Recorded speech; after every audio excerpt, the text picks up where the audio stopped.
Hey, Stephen A here doing the junkyard crawl with a twist. This is the big Olds barn. Get it? It's an old barn, but it's full of Oldsmobiles. We're in Palmer, Massachusetts, and we'll take a break from Burnston Auto Wrecking for a couple of days to explore the cool Oldsmobile products in that barn. Everyone loves a barn find. Let's dig in. Well, as we dig around and continue our investigation of the big Olds barn, just an awesome collection of stuff here. Again, one man's a lifelong collection, just scattered to this one spot. It's interesting. Let's pay it tribute and dig in. Something kind of cool right here. These two engines right here are pinnacle engines, very important. This, as you all know, is a Ford flathead V8. Again, the valves are in the block. You can see them right here. The intake valve right there, the exhaust valve, the exhaust port's actually in the block. The head is a flat thing, no rock arms, no push rods. But 1932 through 53, this was the cheap V8 that kids went hot rodding with. Well, in 1949, Oldsmobile brought in something called the overhead valve engine, like here. Cadillac and Oldsmobile. The magic of these was the cylinder head is actually a much more complicated structure with exhaust and intake valves baked in, cast in. But beyond all of that, the valves are located above the cylinders, not in the block. Here are the rocker arms, the push rods, and again, overhead valve construction right here. This is probably a 49, maybe a 50, because it has the odd downdraft carburetor with the side mount air cleaner, which would fit underneath the 1949 Futuramic Oldsmobile hood line. Again, this air cleaner here is specific to the first couple of years. And this one here is a big cast iron monstrosity of a hydromatic. So it's a 1950 probably. And here's the dipstick right here for the hydromatic. Smells a little cookie, but that's all right. But that's where you check your transmission fluid. In fact, in the floorboard of any GM car with a hydromatic, there's a little panel. You take it off. That's how you check your oil, not from under the hood like a modern car. And speaking of unusual and interesting GM transmissions, the Olds Toronado of 1966, here is the TH425 in full display. Now the engine would live right here. We're looking up. Here's the fan on top of it. This is the bell housing. The torque converter will be right here. On the back of this is a chain drive, which then feeds power into the basically a turbo 400, 425, a little bigger. And here's the differential right here. Inside of this is a 10.5-inch ring gear, bigger than a Dana 60. And of course, this would then send power to the front wheels through half shafts.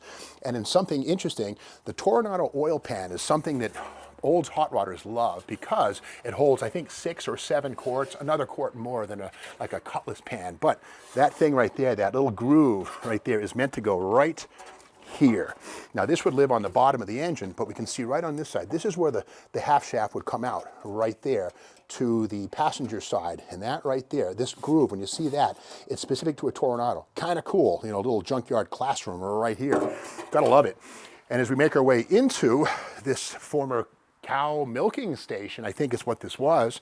The cows would either be watered or maybe milked right here. They'd all be lined up here and give their products, if you will. And this is interesting right here. You know, we got to remember that Oldsmobile, Buick, and Pontiac all had an aluminum V8 starting in 1962, 61. This is one of them right here. This is a 215 cubic inch aluminum V8 engine. This, I believe, is the Oldsmobile version with the head bolts up here. Might be a Buick, not sure. They're hard to tell apart. But again, these engines were quite the revolution. And in fact, Oldsmobile was America's first turbocharged passenger car. May 62 car life. Here's the story right here. And dig the manufacturer license plate. This is undoubtedly the GM proving grounds this shot was taken. But this is the Jetfire Sports Coupe.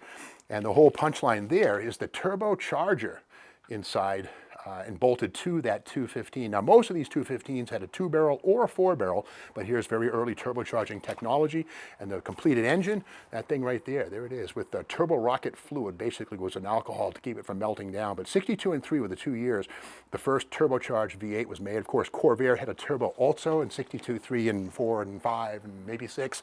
But again, here is the bones of one of those things.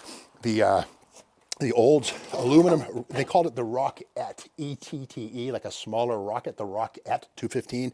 And if you know your British Leylands, the Land Rover, the Triumph TR8, the Rover 3500, all used this engine because GM after 1965 says, you know, we're not really selling these things. I think 63 was the last year for these aluminum V8s.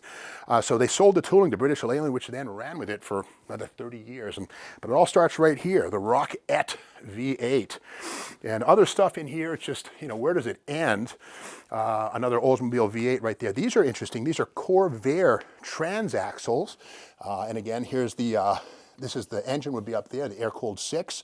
That would be to the back of the car. Toward the front of the car here, manual transmission. One of the half shafts right here would feed off to the driver's side of the car. And again, this is a manual with a clutch. There were also automatics, which were aluminum. And again, just a bunch of cool stuff. Let's keep digging as we poke around more. I love this old barn. If you could talk, there was once a bay here. They blocked off, who knows why, but anyway, rear axles and front axles, sometimes they're the same thing, right?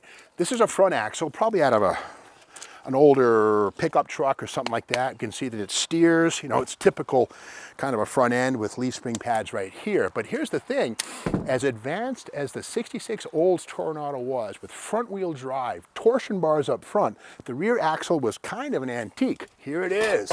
This is an Olds Toronado rear axle. Yep, here are the Olds 11-inch drums right here. The spindles right here, and this would have been peeking out from the back of that very modern Toronado body. But again, it's a beam axle based on a U-channel. It doesn't steer, and again, it takes leaf springs, no joke. In fact, there were 4 shock absorbers on the back of every Toronado, 2 going down, 2 going this way to tame side to side and up to down motions.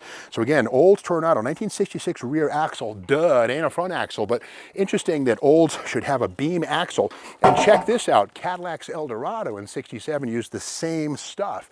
Cadillac and Olds Toronado went to coil springs in the back, I believe in 1972, something like that. But again, leaf springs in the back of your Olds Toronado, there it is right there. I wouldn't believe it if I didn't see it.